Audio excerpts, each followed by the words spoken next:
سلام، خوش اومدید به پادکست ایچ. من سامان. من امیر حسینم. اینجا اولین اپیزود ماست. فرض کن 3 تا کار داری که باید انجام بدی. یکی از همه آسان‌تره، یکی از همه سخت‌تره، یکی هم حد وسط بین این دو تاست. از کدوم شروع می‌کنی؟ ترجیح میدم ساده رو شروع کنم که یه شروعی داشته باشم دیگه. ولی برایان تریسی یه چیز دیگه میگه. خب این کتاب به طور کلی راجع به مدیریت زمان و بحث اینه که در کمترین زمان بیشترین کار رو بتونیم انجام بدیم.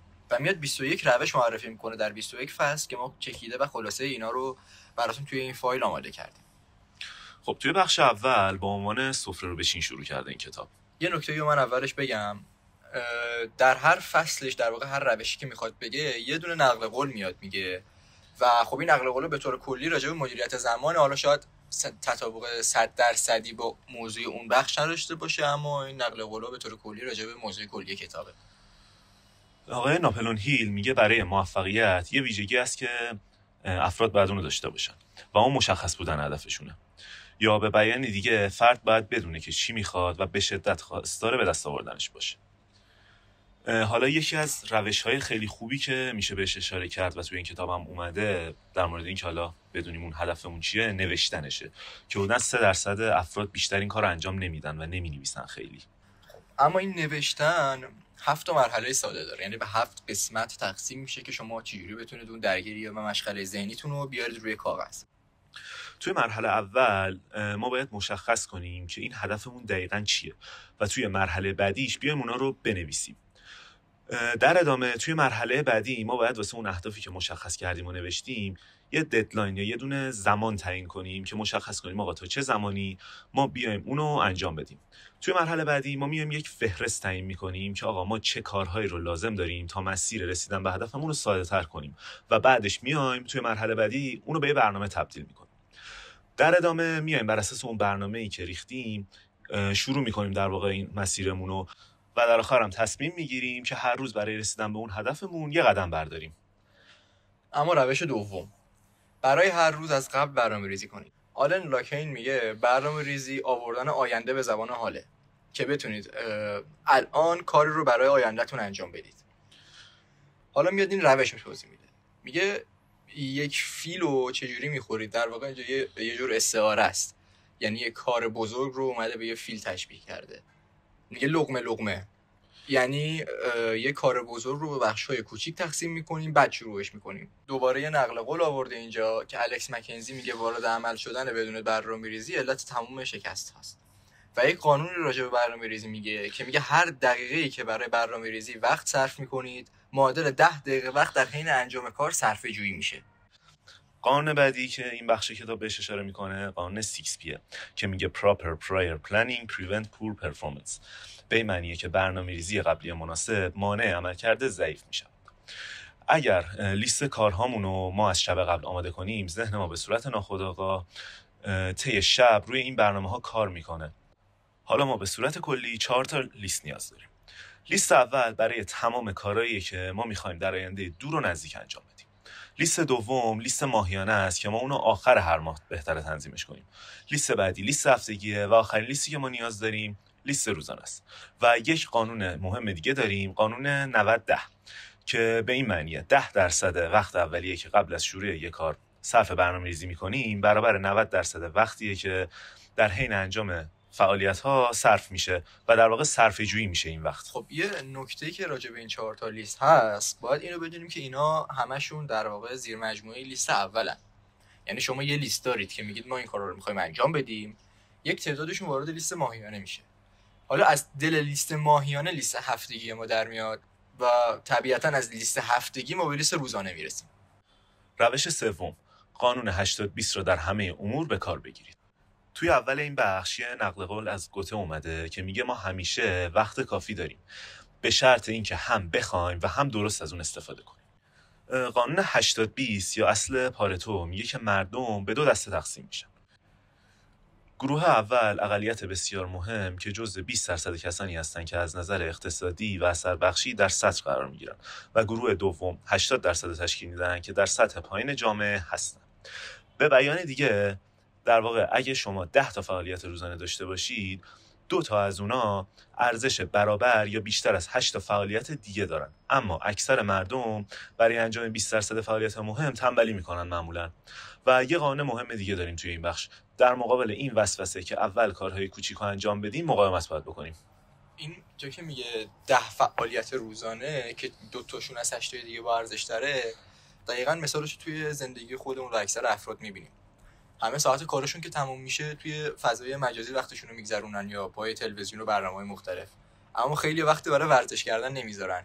یعنی میتونه اون فعالیتی باشه که جزء 20% تاثیرگذاره، اما مردم تو انجامش تنبلی میکنن. روش 4، پیامد کارها رو در نظر داشته باشید. اریس و ماردن میگه که میزان بزرگی و موفقیت هر فرد بستگی به این داره که تا چه حد میتونه همه نیروهای خودش رو در یک کانال بریزه. خب اما درباره این روش، اگر بتونید اهمیت هر کاری رو ارزیابی بکنید، میتونید تعیین کنید که قورباغه بعدی شما کدومه. یعنی اگر بتونید کاراتون رو اولویت بندی بکنید و اهمیتش رو بدونید و پیامدهایی که داره رو ارزیابی بکنید، میتونید تشخیص بدید که کاری که باید در اولویت باشه کدومه. دکتر ادوارد بانفیلد از دانشگاه هاروارد پس از 50 سال پژوهش به این نتیجه رسیده که داشتن دید بلند مدت، یعنی همون در نظر گرفتن پیامدها، موثرترین عامل پیشرفت‌های اجتماعی و اقتصادی آمریکاست. قانون تفکر دراز مدت تصمیم‌گیری‌های کوتاه مدت رو بهبود می‌بخشه. افراد موفق درباره 5 سال، 10 سال و 20 سال آینده خودشون فکر می‌کنن و انتخاب‌های رفتارشون رو در زمان حال با اون چیزی که در دراز مدت خواهانش هستن هماهنگ می‌کنن. حالا این یعنی چی؟ یعنی که شخص خودشو در 5 سال آینده، 10 سال آینده، 20 سال آینده تصور میکنه و با توجه به اون تفکر دراز مدتی که داره، در واقع تصمیم‌های روزمره و کوتاه مدتش رو هم در راستای اون میگیره، رفتارشو با اون هدف بلند مدت تنظیم میکنه تا به مرور زمان بتونه به اون هدف اصلی برسه. در ادامه این بخش یه قانون دیگه داریم که میگه آینده نگری فعالیت‌ها و کارهای فعلی ما رو تحت تاثیر قرار میده و در اغلب مواقع تعیین کننده فعالیت‌های کنونی ما. افراد موفق از لذت‌های کوتاه مدتشون معمولاً میزنن به اصطلاح و اونا رو به تعویق میندازن و با تلاش بیشتر نتایج ارزشمندی رو در آینده به دست میارن. دنیس وسلی میگه که افراد ناموفق به کارهایی میپردازن که رفع کننده تنش‌ها و ناراحتی است، در صورتی که انسان‌های موفق به کارهایی میپردازن که آنها را به هدف‌هایشان میرسونن. اینکه شما به پیامدهای بالقوه هر انتخابی که میکنید، تصمیمی که میگیرید یا رفتاری که دارید فکر بکنید، به یکی از بهترین راه‌هاییه که بتونید به این وسیله در واقع اولویت‌های حقیقی خودتون رو تو کار و زندگی مشخص کنید. روش 5، روش الف ب پ ت س را مدام به کار بگیرید. تو این بخشیه نقل قول از ویلیام ماتئوس داریم که میگه نخستین قانون موفقیت تمرکز است، یعنی نیروهای خود را روی یک نقطه متمرکز کنید، مستقیم سراغ همان نقطه بروید و به چپ و راست منحرف نشوید. برای شروع استفاده از این روش باید یه لیستی از تمام کارهای روز آیندهمون داشته باشیم. بعد هر کدوم از اون کارها رو با کنارشون یکی از حروف الف ب پ ت س رو بنویسیم. کارهای الف در واقع مواردی هستن که انجام ندادنشون عواقب خیلی سنگینی برای ما داره. موارد به بعد مواردی باشن که عواقب داره اما نه به شدت الف. موارد پ کارهایی هستن که انجام دادنشون خوبه ولی انجام ندادنشون هم هیچ عواقبی برای ما نداره. مواردی هستن که میشه به شخص دیگری محول کرد. موارد سه کارهایی هستن که اصلا میشه کلا حذفشون کرد. اما ممکنه ما چند نوع از کار الف داشته باشیم، یعنی چند کار خیلی فوری و مهم داشته باشیم. اون وقت به صورت الف 1، الف 2، الف 3 باید جلوی الف رو شماره گذاری بکنیم. و قاعده کلی اینه تا زمانی که همه موارد الف انجام نشده نباید به سمت موارد ب بریم. یکی از روش‌های برنامه‌ریزی روش ماتریس آیزنهاوره که حالا توی کتابم نیومده ولی خب روش جالب بود و مرتبط بود به این بخش و حالا ما اینو اضافه کردیم. یه ماتریس 2x2 که در واقع کارهای ما رو به 4 تا بخش داره تقسیم میکنه. urgent و not urgent به معنای فوری و غیر فوری در واقع، important و not important به معنای مهم یا ضروری و غیر ضروری. خب بخش اول دو. توی این بخش ما کارهایی که فوری هستن، یعنی محدودیت زمانی داریم در واقع، و کارهایی که ضروری هستن و اهمیت بالایی برای ما دارن رو میذاریم و همونطور که حالا توی کتابم اشاره شده بود در واقع بخش الف کارهای ما هستن. بخش بعدی بخش دیسایده که کارهایی هستن که ضروری هستن اما فوری برای ما نیستن و ما میتونیم اونا رو زمانبندی کنیم و در واقع دیرتر اون کارها انجام بشه. بخش بعدی بخش دلیگیت، کارهایی که مهم نیستن ولی فوری هستن. که توی این ماتریس به این معنایی که کارهایی هستن که میتونیم به افراد دیگه بسپاریمشون برای انجام دادنشون. و بخش آخر دیلیت کارهایی هستند که نه ضروریان برای ما و نه فوریان و به صورت کامل میتونیم اونا رو از برنامه‌مون حذفشون کنیم. روش ششم، روی اهداف اصلی تمرکز کنید. وقتی همه نیروهای جسمی و ذهنی متمرکز شوند، توانایی انسان برای حل مشکلات به طور حیرت انگیز چند برابر می‌شود. وینسنت پیل. اهداف اصلی شبیه به کارکردهای حیاتی بدنه، مثل در واقع کارکردهایی که به وسیله میزان فشار خون یا سرعت ضربان قلب، آهنگ تنفس و میزان فعالیت امواج مغزی هستند که هر کدومشون اگر نباشن منجر به مرگ انسان میشه. به همین طریق عدم موفقیت ما در دستیابی به یکی از اهداف اصلی که داریم منجر به این میشه که شغلمون رو از دست بدیم یا اون کاری که در واقع شروع کردیم رو تو شکست بخوریم. پس اگر میخواید در هر زمینه‌ای توانا باشید، باید در حوزه اهداف مهم اون کارتون، یعنی دلیلی که اون کار داره انجام میشه، توانمند باشید. و بعد از اینکه مشخص کردید که اصلا اهداف اصلی چیه، قدم بعدی نمره دادن از 1 تا 10 به نحوه فعالیت‌ها در رسیدن به هر یک از این اهدافه. یعنی در واقع به هر کاری که انجام میدیم و باید ارزیابی بکنیم که ببینیم در چه سطحی داره انجام میشه. روش هفتم، به قانون تشخیص ضرورت عمل کنید. اینجا یه نقل قول از کمار داریم که میگه تمرکز در معنای درست کلمه توانایی دقت و توجه ذهن روی یک موضوع واحد. اما قانون تشخیص ضرورت چیه؟ هیچ وقت ما برای انجام دادن همه کارهامون وقت کافی رو نداریم، ولی همیشه برای انجام مهمترین کارهامون وقت کافی هستش. زمانی که انجام یک کار رو به پایان زمانش و در واقع انجام ندادنش یه سری عواقب برای ما داره، ما معمولا یه زمانی رو پیدا می‌کنیم و دقیقاً توی آخرای اون کار، توی دقایق آخر اون کار رو انجامش میدیم. که حالا مثالی که توی زندگی واقعیمون هست مثل امتحانامونه دیگه. معمولا شب امتحان که میشه و رو به پایان اون زمانمون میخونیم یه جوری و خودمون رو به نمره قبولی میرسونیم. یه قانون دیگه که این کتاب بهش اشاره میکنه میگه که هرگز برای انجام تمام کارهای لازم وقت کافی نیستش و ما نمیتونیم در واقع اون عقب افتادگی رو جبران کنیم و باید بیرونش کنیم اون از ذهنمون. و تنها کاری که میتونیم بکنیم اینه که به کارهای اصلی برسیم و برای بقیه کارها یه لیست انتظار بسازیم. اما برای اینکه بتونید روی مهمترین کارهاتون تمرکز بکنید و اصلا اونا رو پیدا بکنید و یه برنامه‌ای داشته باشید که بتونید کارهای مهم رو به پایان برسونید، 3 تا سوال هست که باید از خودتون بپرسید. سوال اول اینه که مهمترین و با ارزش‌ترین کارهای من کدامند؟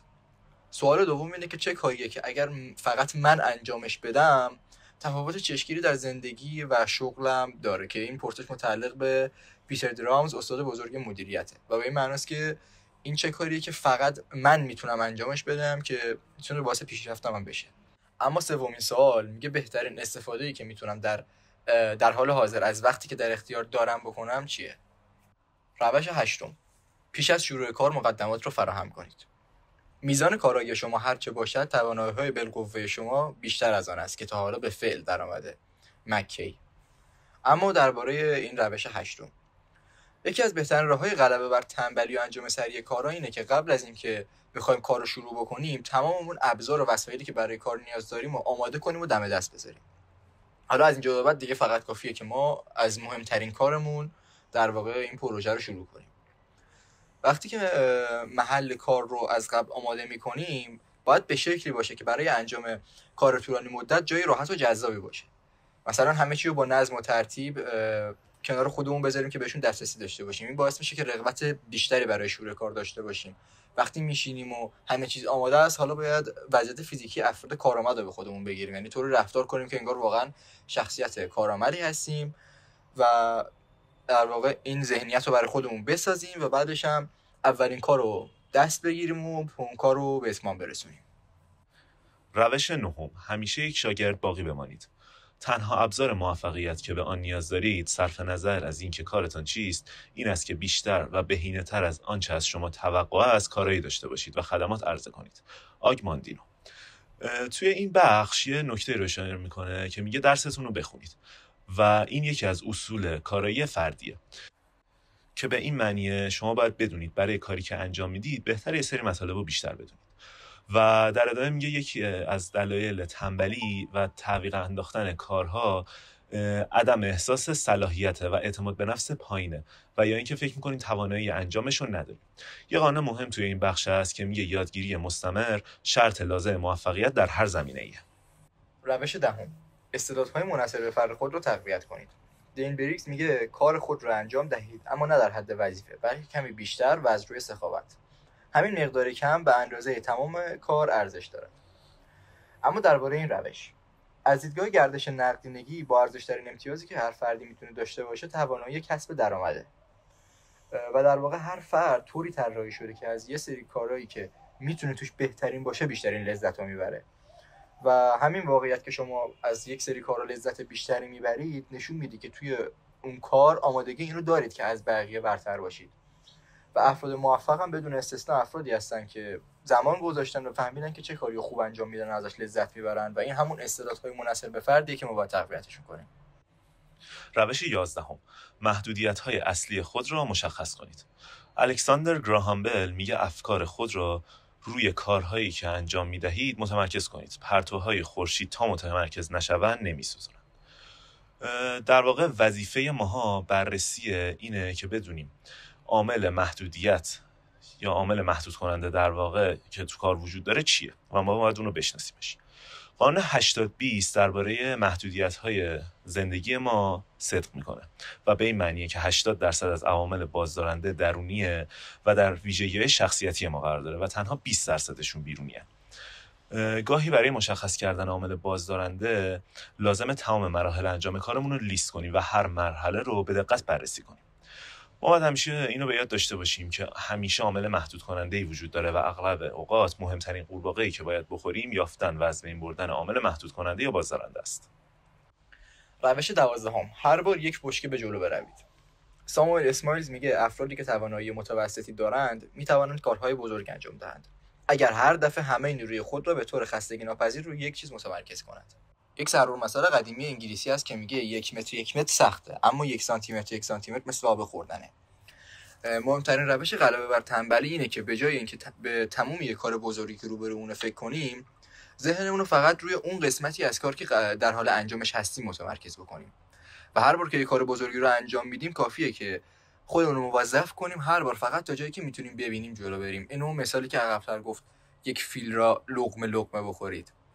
در واقع به طور کلی یه مثالی هم حالا تو کتاب آورده که ما توی خلاصه نیاوردیم. میگه وقتی شما یک مسیر 1000 کیلومتری رو میرید حتما لازم نیست که اون جاده 1000 کیلومتری رو تا آخرش رو ببینید.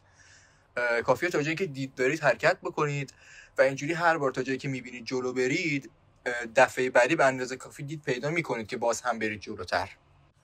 روش 13، خودتان را تحت فشار بگذارید. توماس ادیسون میگه نخستین شرط لازم برای موفقیت اینه که نیروهای جسمی و ذهنی خود رو پیوسته و خستگی ناپذیر روی یک مسئله متمرکز کنید. در واقع فقط 2% مردم میتونن تماماً بدون نظارت کار کنن که به این جور افراد رهبر میگیم. یه مثال زده این کتاب، میگه همیشه تصور کنید یه پیام اضطراری دریافت کردید که باید فردا برای 1 ماه شهر رو ترک کنید. چه کاریه که حتما میخواید انجام بدید قبل از اینکه برید و از اون مطمئن باشید. این کار هر چی که هست همین الان تماما باید برای اون دست به کار بشید.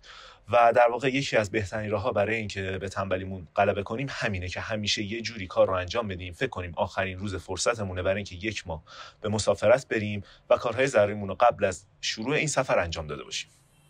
روش 14، قدرت‌های فردی خود رو به حداکثر برسانید.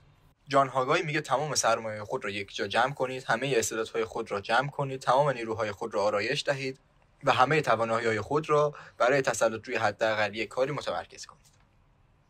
اما یک واقعیتی هست که میگه برای هر فردی یک سری ساعت به خصوصی از شبانه روز بهترین زمان انجام کاره که اون افراد توی اون تایما در واقع بالاترین توانایی رو دارن و ما باید هممون این زمانها رو مشخص کنیم، بشناسیم و مهمترین و سخت‌ترین کارهامون رو تو اون ساعت به خصوص انجام بدیم.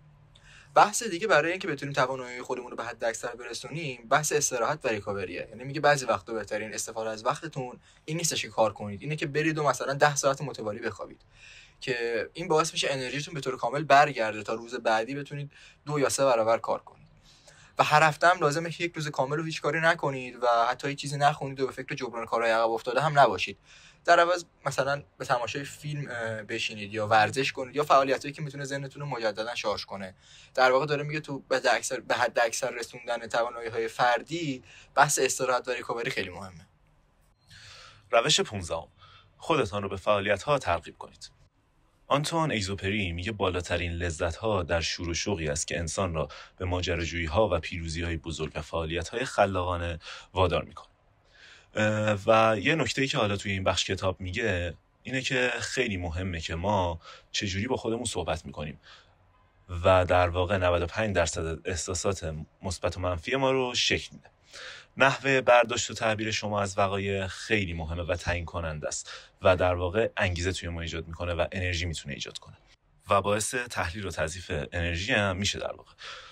و میزان عزت نفس شما و اینکه چقدر خودتون رو دوست دارید و به خودتون احترام میذاری تعیین کننده میزان انگیزه و پشتکار شماست. برای بالا بردن عزت نفس باید به خودتون گفتگوهای مثبت و سازنده داشته باشید به صورت مداوم. و افراد خوشبین 3 ویژگی رفتاری دارن که هر 3 رو از راه تمرین و تکرار به دست آوردن که حالا در ادامه بهشون اشاره میشه. اولین راه اینه که افراد خوشبین در هر موقعیتی دنبال نکات مثبت هستن. دومین نکته اینه که افراد خوشبین در هر شکست یا مشکلی همیشه دنبال گرفتن درسی با ارزش هستن. و نکته آخر سوم اینه که افراد خوشبین همیشه برای هر مشکلی دنبال راه حل هستند. روش 16 روش تنبلی سازنده رو تمرین کنید. همیشه برای انجام وظایف و کارهای اصلی خود وقت ایجاد کنید. هر روز برای انجام کارهای فردا برنامه‌ریزی کنید. چند کار کوچک رو که حتما باید انجام شوند همان ابتدای صبح انجام دهید. سپس بلافاصله به سراغ وظایف اصلی و مهم بروید و کار را تا به اتمام رساندن آنها ادامه دهید. رود روم ریپورتس. این یک واقعیت است که هیچ کس حتی شما نمیتوانید به همه کارهایی که باید انجام دهید برسید و آن را تمام کنید. در واقع داره میگه که ما هیچ وقت نمیتونیم همه کارا رو انجام بدیم، پس بهتره که تو انجام یه سریاشون تنبلی کنیم. حالا اونا چه کارهایی باید باشن؟ اونا کارهای کم ارزش هستند. یعنی راهش هم اینه که برای تعیین کارهایی که باید در اولویت قرار بگیرند باید بررسی بکنیم که چه کارهایی اصلا در اولویت نیستن، اونا رو مشخص بکنیم. نه همون کارهایی هستن که باید تو انجامشون تنبلی بکنیم. قانون: میزان موفقیت شما در استفاده بهتر از وقت و کنترل زندگی فقط بستگی به این داره که تا چه اندازه میتونید از انجام کارهایی که در زندگیتون اهمیت کمتری برخوردار هست دست بردارید. و یکی از پرقدرت ترین کلمات در مدت زمان کلمه نه. به هر کاری که استفاده بهینه از وقت و زندگیتون به حساب نمیاد نبگید. روش 17: اول دشوارترین کار را انجام دهید. توماس باکستون میگه که هر چه بیشتر عمر میکنیم بیشتر مطمئن میشیم که تفاوت عمده انسان‌ها تفاوت بین انسان ضعیف و قوی، انسان بزرگ و کوچیک، میزان توانایی یا اراده استوار و خلل ناپذیری است که او برای خود مشخص میکنه. 2 راه بیشتر پیش رو ندارد، یا مرگ یا پیروزی. یکی از راه‌های غلبه بر تنبلی و انجام سریعتر و بیشتر کارا اینه که اول از کار سخت‌تر شروع کنیم و برای این عادت نیازه که ما به مدت 21 روز برنامه ریزیمون رو بر اساس 2 قانون 80-20 و الف ب پ ت 3 انجام بدیم و این 21 روز یا 3 هفته بر این فلسفه هستش که بعد از 3 هفته به عادت برای ما تبدیل میشه انجام کارها و دقیقا خلاف کاری که اکثر مردم انجام میده. شروع روز با سخت‌ترین کار یا قسمتی که خیلی انرژی میگیره خیلی برای ما بهتره و باعث میشه توانایی بیشتری برای انجام کارهامون داشته باشیم. روش 18: کار را به قسمت‌های کوچکتر تقسیم کنید. اریسون ماردن میگه هر عادتی در ابتدا شبیه یک نخ نازک است، اما هر بار که یک عمل را تکرار کنیم این نخ نازک را ضخیم‌تر می‌کنیم و با تکرار در نهایت این نخ تبدیل به طناب ضخیم و بلندی می‌شود که برای همیشه به دور فکر و عمل ما می‌پیچد. خب راجع به تقسیم کردن یک کار بزرگ به قسمت‌های کوچک که صحبت کردی بودیم قبلا. اینجا دوباره اومده 2 تا در واقع روش گفته. یکی گفته روش بریدن کالباس، یعنی میگه دقیقاً مثل کالباس بزرگ که برای خوردنش اولونو به برش‌های کوچیک تقسیم می‌کنیم، کار رو هم باید به همین روش پیش ببریم. و تکنیک بعدی سوراخ کردن پنیر سوئیسیه. یعنی همونطور که یک تکه بزرگ پنیر سوئیسی رو سوراخ می‌کنیم، اراده کنیم که با درگیر کردن خود با کار یا به اصطلاح ایجاد سوراخی در اون کار رو شروع بکنیم. به این صورت که تصمیم بگیریم زمان معینی رو مشغول کار بشیم و سپس به سراغ کار دیگری برویم. یعنی چی؟ یعنی ما یه کار بزرگی پیش رو داریم، اگر می‌بینیم نمیتونیم شروعش بکنیم، صرفا برای اینکه اون قدم اوله رو برداشته باشیم یک فعالیت کوچیکی رو توی اون حوزه انجام بدیم، سریعا بریم سراغ بقیه کارهامون و این باعث میشه چون شروعش کردیم بعداً برگردیم و این کار رو ادامه بدیم و در نهایت تمومش کنیم. روش 19: وقت بیشتری ایجاد کنید. هیچ چیز به اندازه تمرکز انرژی روی تعداد کمی از هدفها به زندگی توان و نیروی زیاد نمیده. نیدو کیوبین. در واقع استراتژی ایجاد وقت زیاد مستلزم اینه که عهد کنیم با خودمون یک برنامه ریزی زمانبندی شده روی کارها و وظایف بزرگ و مهممون ایجاد کنیم. یکی از بهترین راه‌ها برای بالا بردن کارایی برنامه ریزی زمانبندی شده برای اون کارامونه. و برای این کار اول باید یه جدول تهیه کنیم که در اون زمان رو به روز، ساعت و دقیقه تقسیم کنیم. هر کاری که باید انجام بشه رو با توجه به مدت مورد نیازش برای اتمام اون و البته زمان مناسبی که باید انجام بشه در ستون‌های مربوط به اون زمان قرار بدیم. روش 20: سرعت انجام کار رو افزایش دهید. منتظر نمانید زمانی مناسب‌تر از حالا وجود ندارد. از همین نقطه‌ای که ایستادید با همین ابزار و امکاناتی که در اختیار دارید کار رو ادامه دهید. همین که پیش می‌روید ابزارها و امکانات بهتر و مناسب‌تر رو پیدا می‌کنید. ناپلئون هیل. بارزترین ویژگی زنان و مردان موفق اینه که همگی اهل عمل هستند، یعنی مرتب و بدون وقفه کار میکنن. زمانی که شما با حداکثر قدرت و به شکل مداوم روی کارهای مهم و اصلی کار میکنید، ذهنتون وارد وضعیتی میشه که بهش مد میگن. این وضعیت چیه؟ وضعیتیه که شما احساس خوشحالی و انرژی فراوان میکنید و کاراتون هم بدون عیب و نقص انجام میشه و هیچ دردسری توی در واقع اجرا و انجام اون کار نیست و احساس آرامش زیاد همراه با رضایت از کار به فرد دست میده. و یکی از راه‌های ایجاد چنین وضعیتی برای ذهن تقویت احساس اضطراره. این احساس همون تمایل و شوق ذاتی برای انجام و اتمام سریع کاره. روش 21: هر بار یک کار مهم رو انجام بدید. راز قدرت واقعی در این است: با تمرین کردن مداوم یاد بگیرید که چطور توانایی‌های خود را هدر ندهید و در هر لحظه آنها را بر یک نقطه متمرکز کنید. جیمز آلن. قورباغه رو قورت بده. تمام برنامه‌ریزی‌ها، اولویت بندی‌ها و سازماندهی‌ها به همین مفهوم ساده برمیگردن. کارایی و بهره‌وردی فردی بالا بستگی به میزان مهارت شما در انتخاب مهمترین کار، شروع آن و تمرکز کامل تا اتمام اون کاره. و هر زمان که وسوسه میشید یه کاری رو انجامش رو متوقف کنید یا به یه کار دیگه بپردازید، این کتاب میگه به خودتون بگید برگردیم سر کار خودمون. اما تمرکز کامل روی مهمترین کار میتونه زمان کافی برای اتمامش رو 50% یا حتی بیشتر کاهش بده. از طرفی تخمین زده شده که تمایل شما به متوقف کردن کار و شروع مجددش در زمان دیگه میتونه زمان لازم برای تکمیل کار رو تا 500% افزایش بده. پس بهتره که همیشه مهمترین کار رو انتخاب بکنیم، چون که وقتی مهمترین کار رو انتخاب کردیم دیگه هر کار دیگه‌ای اتلاف وقت محسوب میشه و طبق این اولویت بندی هیچ کار یا فعالیتی به اندازه این کار مهم نیست.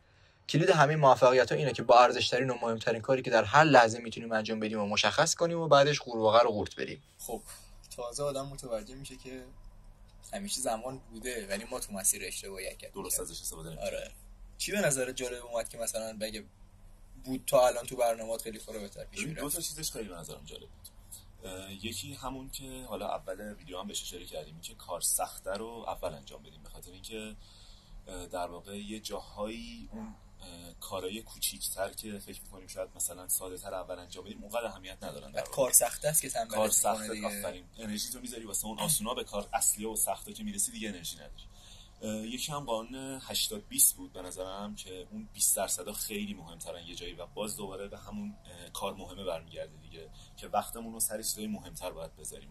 تو چیه به نظرت مهم بود؟ چیزی که برای من جالب بود یکی اون که میگفت سفره رو بچینید بود، یعنی مثلا آره محیط کارتو آماده بکنی و اینا نظر من خیلی تاثیر داره. ولی چیزی که اسم راحت‌تر شروع می‌کنی آره دیگه. چیزی که اسم می‌کنم خودم شاید اگه بهش عمل بکنم خیلی میتونه تاثیر بذاره، یعنی من عمل نمی‌کنم، اون قسمت کردن کارا بود که میگفت که فیلم باید لقمه بخوری. تو وقتی کوچیک میشه دیگه به اون کلیت و سختی فکر نمی‌کنی، دیگه دونه دونه انجام میدی میری جلو، راحت‌تر میشه انجام بدی. خیلی ممنون که تو این اپیزود با ما همراه بودید. امیدوارم که مفید بوده باشه براتون. تا اپیزود دیگه خدا نگهدار.